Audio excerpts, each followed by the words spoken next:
Hello everyone, welcome to Neutron. So today I have come up with a new topic, that is NPA crisis.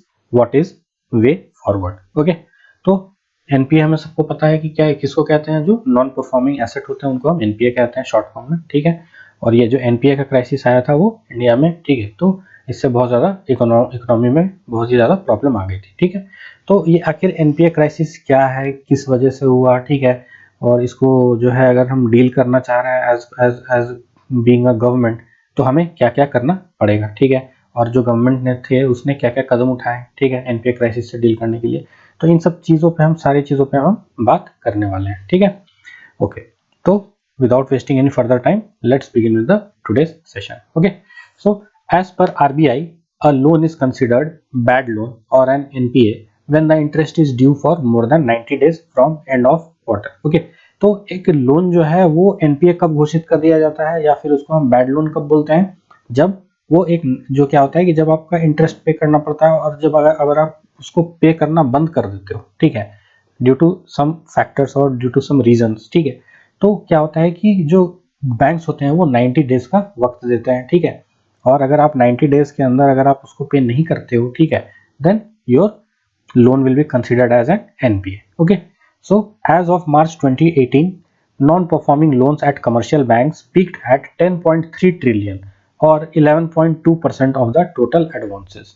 The corresponding figures of public sector banks are 8.9 trillion and 14.6%. ठीक है, तो क्या बताया जा रहा है, जहाँ पे एक डेटा दिया हुआ है, ठीक है, कि जो एनपीए का जो डेटा है वो क्या है, तो वो डेटा ये बता रहा है कि मार्च 2018 में क्या देखा गया कि जो हमारा जो एनपीए जो था, जो लोन का जो एनपीए था, ठीक है, तो वो किस हद तक पहुंच गया था, 10.3 ट्रिलियन पहुंच गया था. ठीक है, और that is 11.2% of the total advances. ठीक है, तो उन्होंने जितना उन्होंने लेंड किया था कमर्शियल हाउसेस को, बिजनेसेस को, ठीक है, तो उसका 11.2% वो एनपीए हो गया था. ठीक है, तो ये एक बहुत ही बड़ा फिगर है, 10.3 ट्रिलियन.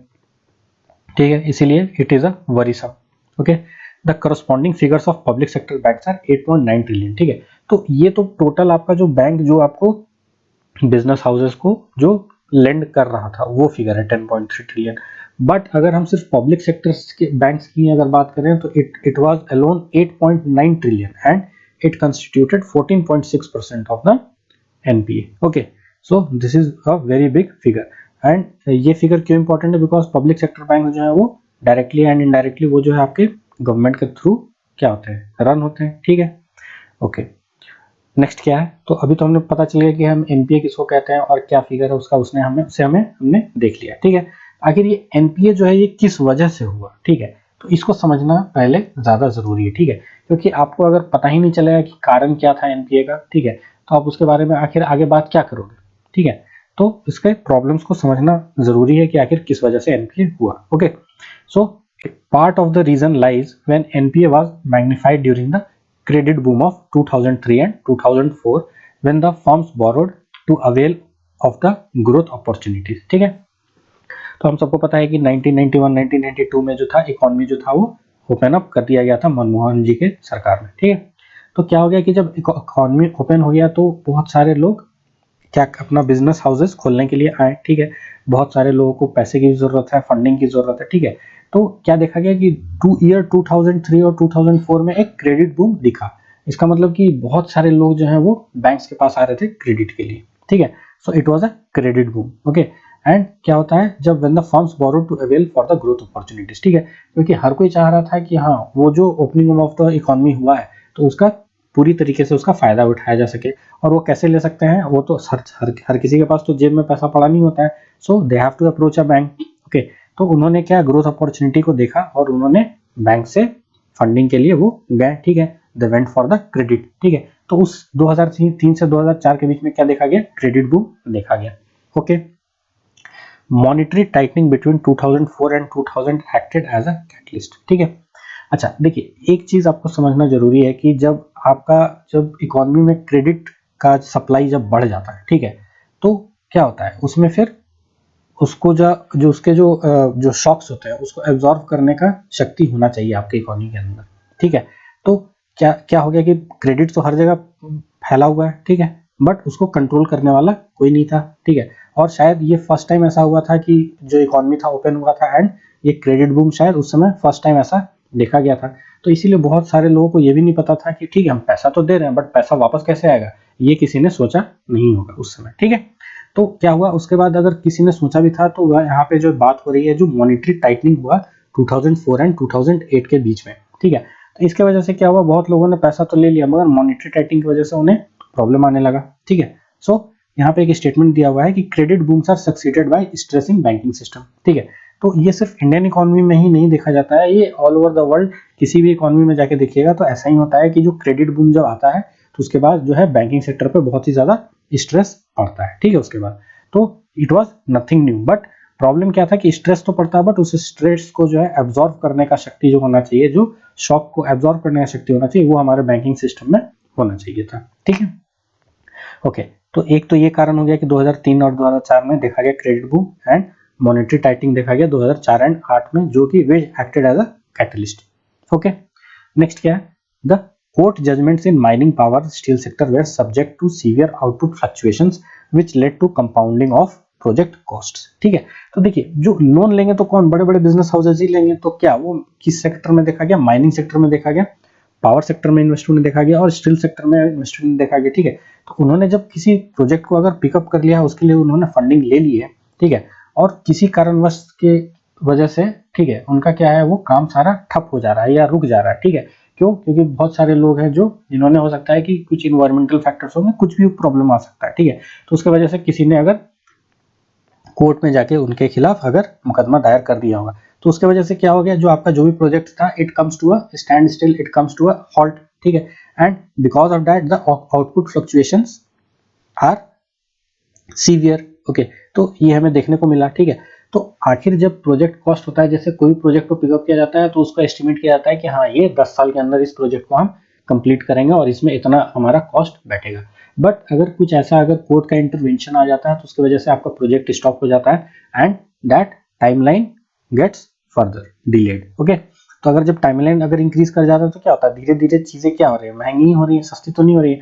तो जो कॉस्ट हमने 10 साल में प्रोजेक्ट किया था अगर वो 20 साल में अगर कंप्लीट होगा तो डेफिनेटली जो है प्रोजेक्ट का कॉस्ट कंपाउंड कर जाएगा। ठीक है, तो ये जो कंपाउंडिंग ऑफ जो प्रोजेक्ट कॉस्ट हुआ that was also seen as a reason for the NPA. Okay, next क्या है, asset quality review of the 2015 tightened the situation and brought out greater transparency leading to doubling of NPA ratio in 1 year। ठीक है, तो एक 2015 में क्या किया government ने, एक एसेट क्वालिटी रिव्यू का गठन करवाया उन्होंने। ठीक है, 2015 में। ठीक है, और ये किस लिए कराया गया, क्योंकि जो भी उन्होंने, जो बैंक्स ने जो लोन दिया था, ठीक है, तो उसका जो एसेट्स है तो उसकी क्या क्वालिटी है, ठीक है, उसको रिव्यू करने के लिए एक तो एसेट क्वालिटी रिव्यू 2015 का गठन किया गया।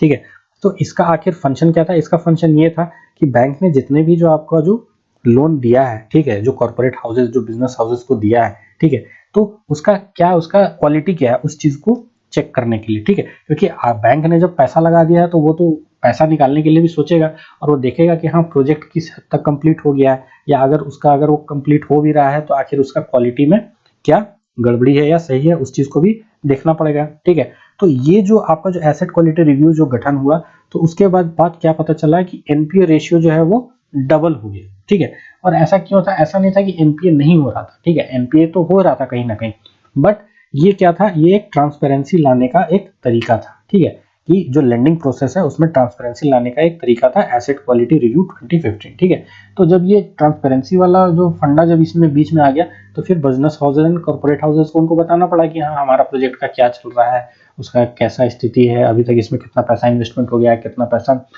परसेंट प्रोजेक्ट हमारा कंप्लीट हो गया। ठीक है, तो ये सब जब उनको अपना देना पड़ रहा है इन्फॉर्मेशन, जब गवर्नमेंट को या बैंक को देना पड़ रहा है डायरेक्टली और इनडायरेक्टली, ठीक है, तो उस समय पता चला कि एनपीए रेशियो जो है वो टोटली डबल कर गया because of the transparency.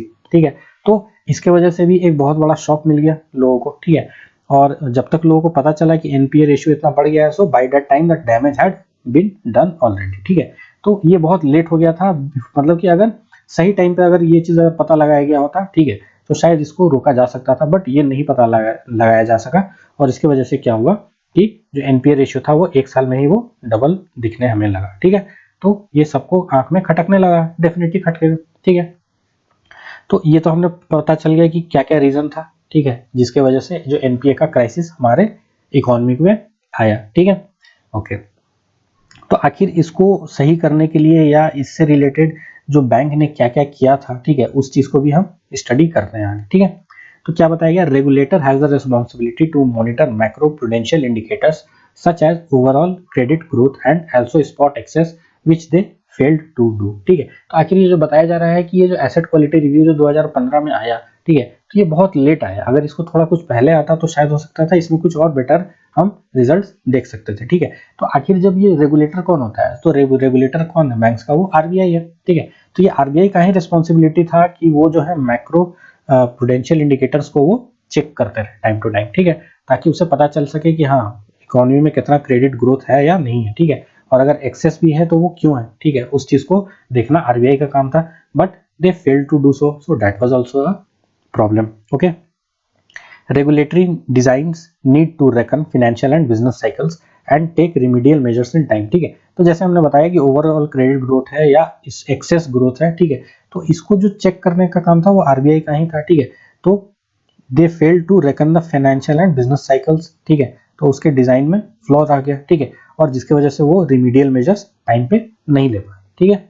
Okay, next क्या है, global financial crisis 2008 and 2009 and taper tantrum of 2013 added to the concern, ठीक है। तो और सिर्फ अपने इकोनॉमी से रिलेटेड ही प्रॉब्लम नहीं था, ये जो ग्लोबल फाइनेंशियल क्राइसिस जो आपका 2008 और 2009 में देखने को मिला, ठीक है, and the taper tantrum in 2013, okay, so इसके वजह से भी बहुत ज्यादा इम्पैक्ट पड़ा हमारा, ठीक है, एनपीए के ऊपर, ठीक है। तो क्या देखा गया था कि severe competition in specific market segments, natural reasons like flood, drought, earthquake, misgovernance and policy paralysis affected the timeline, thereby increasing project cost. Maladministration by corporate and slowdown in specific industry segments are reason for the NPA crisis, ठीक है। तो इसमें क्या क्या बताया गया है, क्या क्या रीजन है जिसकी वजह से जो NPA क्राइसिस आया, ठीक है। तो एक तो देखा गया सीवियर कंपटीशन, ठीक है, तो सीवियर कंपटीशन की वजह से जैसे हमने बात किया कि लोग क्रेडिट के लिए बैंक के पास और ज्यादा जाने लगे और जिसकी वजह से हमें क्रेडिट बूम दिखा था, ठीक है। तो जब कंपटीशन होगा तो क्रेडिट भी मार्केट में जो है, क्रेडिट सप्लाई जो है मार्केट में वो बढ़ेगा, ठीक है। तो इसके वजह से क्या था कि ये सारे ऑल ओवर द मार्केट ये बढ़ा आपका क्रेडिट, ठीक है, और उसकी वजह से कंपटीशन देखने को मिला। So that is the reason for the NPA crisis. Okay, अब कुछ नेचुरल फैक्टर्स भी थे, वो क्या क्या थे, फ्लड था, ड्रॉट था, अर्थक्वेक। तो फ्लड, ड्रॉट, अर्थक्वेक की वजह से बहुत सारा क्या आपका जो प्रोसीजर है, जो भी आप काम कर रहे हो, ठीक है, तो आपका जो काम में रुकावट आ रहा था इन सब चीजों की वजह से, ठीक है। ओके, नेक्स्ट क्या है, miss governance and policy paralysis, ठीक है। तो मेन रीजन तो यही है, कहीं ना कहीं यही था कि मिस गवर्नेंस हुआ था, ठीक है, एंड पॉलिसी पैरालिसिस, मतलब कि जो गवर्नमेंट थी या जो बैंक्स थे, ठीक है, तो उन्होंने सही समय पे सही पॉलिसी का नहीं किया उस समय गठन, ठीक है, और जिसके वजह से कि हमें देखना पड़ा कि जो प्रोजेक्ट कॉस्ट थे उसके टाइमलाइन इंक्रीज हो गए, ठीक है, and ultimately leading to the compounding of the project cost. Okay, okay, maladministration by the corporate and slowdown in specific industry segments. Okay, तो मैल एडमिनिस्ट्रेशन कैसा था कॉर्पोरेट्स के थ्रू, तो कॉर्पोरेट्स ने क्या किया था कि जैसे कि उनके जो प्रोजेक्ट थे तो उसमें जो कॉस्ट लग रहा था, तो हो सकता है कि वो लॉस सफर कर रहे होंगे या उनका कुछ इंसिडियस कुछ उनका नेचर भी हो सकता है, वो चाहते होंगे कि और बैंक से किसी तरीके से पैसा निकाला जाए, ठीक है, एंड लास्ट में उसको अपना एनपीए घोषित करके अपना निकल लेंगे इधर से, ठीक है। तो ऐसा भी उन्होंने सोचा होगा, ठीक है। तो इसके वजह से क्या किया, जो बैंकिंग, कोई भी बैंकिंग जो आपको जो देता है आपका, ठीक है, लोन देता है, तो वो ये नहीं चाहता है कि उसका लोन जो है वो डिफॉल्ट कर जाए, ठीक है। तो आखिर वो जो प्रोजेक्ट में तो ऑलरेडी उसमें बहुत सारा पैसा लगा हुआ था, ठीक है, और उस प्रोजेक्ट का पैसा रिकवर हो पाए और वो प्रोजेक्ट नहीं डूबे, ठीक है, तो इसके वजह से उनका जो था साठगांठ हो गया था बैंकिंग एडमिनिस्ट्रेशन से, ठीक है। तो और उसके वजह से क्या हो गया था, उन्होंने लोन को चुकाने के लिए एक और लोन लिया होगा, ठीक है। तो इसके वजह से होता है ना कि डूबती हुई नाव में और उसमें एक और छेद कर दिया, ठीक है। तो यही वाली बात है, ठीक है। तो ये जो मैल एडमिनिस्ट्रेशन था कॉर्पोरेट्स के थ्रू, ये भी एक बहुत बड़ा रीजन था, ठीक है। एंड जो स्लो डाउन हमें देखने को मिला था सारे इंडस्ट्री सेगमेंट्स में, तो ये भी एक बहुत बड़ा रीजन था for the NPA crisis. Okay, okay, अब हम चलते हैं नेक्स्ट पैरा में, ठीक है, और इसमें हम बात करेंगे कि आखिर क्या क्या स्टेप्स गवर्नमेंट ने अपने लेवल पे लिया ताकि इस एनपीए क्राइसिस को टाइम टू टाइम हम मैनेज कर पाते, ठीक है। तो गवर्नमेंट ने क्या किया, over the years several reform measures have been undertaken by the government at various levels to bring the NPA down, like the डेब्ट recovery tribunal rules 1993, credit information bureau limited 2000, Lok Adalat in 2001, compromise settlements 2001, SARFAESI act 2002, asset reconstruction companies, corporate डेब्ट restructuring इन 2005, mission इंद्रधनुष इन 2015, strategic डेब्ट restructuring इन 2015, asset quality review इन 2015 जिसके बारे में हमने पहले भी बात कर लिया है, and insolvency and bankruptcy code in 2016। ठीक है, तो ये सारे चीजें जो है वो टाइम टू टाइम लेके आया। ठीक है, बट इसके बावजूद भी जो है वो एनपीए क्राइसिस को वो बचा नहीं पाए। ठीक है, तो ये सब चीजें लाया किस लिए गया था, ताकि ट्रांसपेरेंसी हमारा बिल्डअप हो सके बैंकिंग सेक्टर में। ठीक है, तो आपको इतना याद करने की जरूरत नहीं है, इसमें से कुछ इंपॉर्टेंट चीजों को आप उठा सकते हैं, जैसे कि सरफेसाई एक्ट हो गया आपका, इंद्रधनुष हो गया आपका 2015 का, स्ट्रैटेजिक डेब्ट रिस्ट्रक्चरिंग 2015 हो गया, एसेट क्वालिटी रिव्यू हो गया, and insolvency and bankruptcy code. तो अगर ये 4-5 अगर आप इसको मेंशन करते हैं तो दैट इज आल्सो गुड, सारा को मेंशन करना जरूरी नहीं है। ओके, तो ये सब चीजें जो गवर्नमेंट ने की है ताकि एनपीए क्राइसिस को होने से बचाया जा सके। ठीक है, तो आखिर ये तो प्रॉब्लम हमने डिस्कस कर लिया। ठीक है, किस वजह से हुआ एनपीए क्राइसिस ये भी हमने डिस्कस कर लिया, कहाँ कहाँ पे गलती रह गई वो भी हमने डिस्कस कर लिया। ठीक है, आखिर बट अब इसको सुधारने के लिए हम क्या कर सकते हैं। ठीक है, एनपीए क्राइसिस आगे फ्यूचर में नहीं देखने को मिले हमें, ठीक है, बैंकिंग सेक्टर में, तो उसको सुधारने के लिए हम क्या कर सकते हैं, using data analytics and technological upgraded framework to identify warning signs. ठीक है, तो आज के डेट में क्या है कि हर चीज जो है आपका ऑटोमेटेड हो गया है। ठीक है, और लोग जो है डेटा एनालिसिस पे जो है बहुत ज्यादा काम कर रहे हैं। ठीक है, तो डेटा एनालिसिस से हमें ये पता चलता रहेगा टाइम टू टाइम कि कहाँ पे लूपहोल्स हैं और उस लूपहोल्स को प्लग करने के लिए हम क्या क्या कर सकते हैं। ठीक है, so by using the data analysis and technologically upgraded framework can help to identify the warning signs. ठीक है, अगर हमें लगता है कि हाँ फ्यूचर में कभी ऐसा कुछ ऐसा हो, लगे कि हाँ कुछ ऐसा वार्निंग साइंस दिख रहा है कि हाँ फिर से वैसा सिचुएशन आ सकता है एनपीए का, तो उसको पहले ही ट्रैक कर लिया जा सकता है by data analytics and technologically upgraded framework. Okay, formulation mechanism to identify hidden NPA. ठीक है, तो देखिए एक तो क्या एनपीए है जो बैंक ऑलरेडी आपको बताती है, बहुत सारा एनपीए ऐसा भी रहता है जो एक्चुअल एनपीए है मगर वो बैंक उसको एक्नॉलेज नहीं करती है। क्यों? क्योंकि अगर वो एनपीए एक्नॉलेज करेंगे तो फिर क्या होगा, सारा जो प्रॉब्लम है वो क्या, जो सारा जो बंदूक है वो किसके ऊपर, बैंक के ऊपर ही थन जाएगा। कि आपको जब पता था कि अगर ये बैंक, अगर आपका ये कॉर्पोरेट हाउस अगर आपका एनपीए हो रहा था तो आपने समय रहते हुए कुछ क्यों नहीं किया इसको सुधार करने के लिए। ठीक है, तो क्या होता है ना कि एक गलती को छुपाने के लिए दूसरी लोग गलती करते हैं। ठीक है, और यही सबसे बड़ा प्रॉब्लम है। ठीक है, तो यही चीज जो है अगर इसको हम रोक लें, ठीक है, ऐसा मैकेनिज्म बना लें ताकि जो हिडन एनपीए है वो लोग हाइड नहीं कर पाए। ठीक है, बैंक्स जो है उसको हाइड नहीं कर पाए, so it can be seen as a positive sign. ठीक है, ओके, नेक्स्ट क्या है, development of internal skills for efficient credit assessment and conducting forensic audits to understand the intent of the borrower in the ways to check NPA crisis। ठीक है, तो क्या है कि देखिए क्या होता है कि बहुत सारे बिजनेस हाउसेस क्या करते हैं, कुछ तो बहुत सीरियस रीजन से लेते हैं because they want their business to grow and thrive, but बहुत लोग ऐसा भी करते हैं कि जैसे कि आपका विजय माल्या जी का केस देखा गया। ठीक है, तो उन्होंने क्या किया, वो पैसा पूरा बर्बाद किए अपना और बैंक को चूना लगा के वो भाग गए फौरन। ठीक है, तो उनका बोरोवर का क्या इंटेंट है तो ये बोरोवर का इंटेंट हमें कैसे पता, वो खुद थोड़ी बताएगा। ठीक है, तो टाइम टू टाइम अगर उसके जो फॉरेंसिक ऑडिट्स जो होते हैं करवाया जाए, ठीक है, तो इसके और क्रेडिट असेसमेंट कराया जाए तो इसके वजह से हमें पता चल सकता है कि जो बोरोवर है उसका इंटेंट क्या है। ठीक है, सो ऐसे हम पता लगा सकते हैं कि बोरोवर क्या करना चाहता है। ठीक है, तो ये सब करके हम उसको चाहे तो कुछ हद तक हम लॉसेस को मिनिमाइज कर सकते हैं और एनपीए क्राइसिस को हम अवॉइड कर सकते हैं या अवॉइड कर सकते हैं फ्यूचर में। ठीक है, ओके, तो ये तो हो गया जो बैंक्स ने किया। अब मुझे क्या लगता है कि बैंकिंग को या गवर्नमेंट को क्या करना चाहिए इसके प्रति और प्रॉब्लम कहाँ रह जाता है, तो ठीक है, तो उसको हम देख लेते हैं। ओके, तो क्या है इसमें, the government has the responsibility for overall management of the economy and being the owner of the banks it may push the banks into a vicious cycle of bad loans. ठीक है, तो government का काम सिर्फ banks को देखना नहीं है, उसको ओवरऑल इकोनॉमी को मैनेज करना उसका काम है। ठीक है, तो मगर क्योंकि जो गवर्नमेंट होती है वो बैंक्स का ओनर भी होती है इनडायरेक्टली, ठीक है। तो क्या करती है, जो गवर्नमेंट होती है वो बैंक्स को पुश करती हैं कि आप इसमें आप करिए, इसमें करिए। जैसे प्रायोरिटी सेक्टर लेंडिंग है, ठीक है, तो बहुत सारे बैंक्स हैं जो प्रायोरिटी सेक्टर लेंडिंग टारगेट्स को अचीव नहीं कर पाते हैं, ठीक है।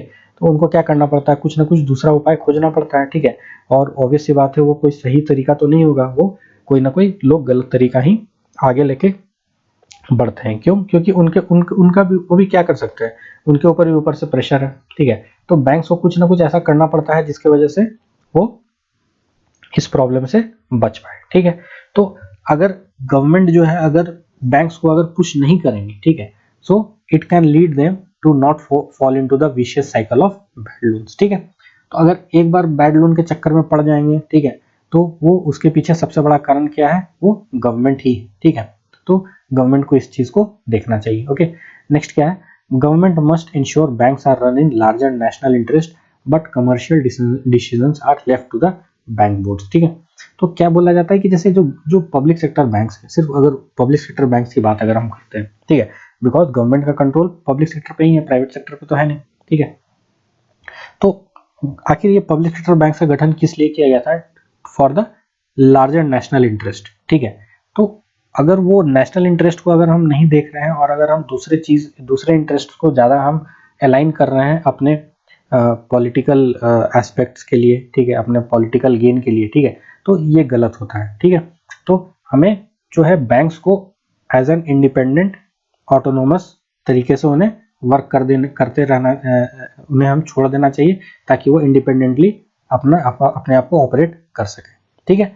तो अगर हम उसको छोड़ देते हैं अगर बैंक बोर्ड्स के ऊपर, तो ये भी एक बहुत गलत डिसीजन होगा फ्यूचर में, ठीक है, क्योंकि बैंक बोर्ड्स भी क्या करते हैं, उनको प्रेशर में आके कुछ ना कुछ ऐसा करना पड़ता है, ठीक है। तो इंपॉर्टेंट बात ये है कि गवर्नमेंट को बैंक्स को पुश नहीं करना चाहिए किसी गलत सेक्टर में इन्वेस्ट करने के लिए, ठीक है। क्योंकि क्या होता है, आप तो प्रेशर दे देते हो कि हाँ ठीक है, लोन दो लोन दो लोन दो, ठीक है, बट इतना लोन दे देता है कि सब लोन लेके बाहर भाग जाए, तो ऐसा भी नहीं होना चाहिए, ठीक है।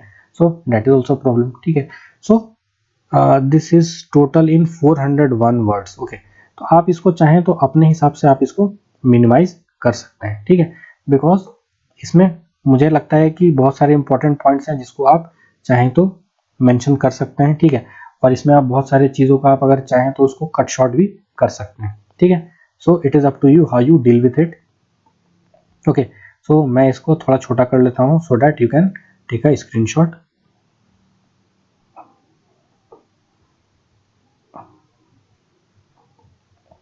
Okay, so I am giving you 10 seconds to take the screenshot.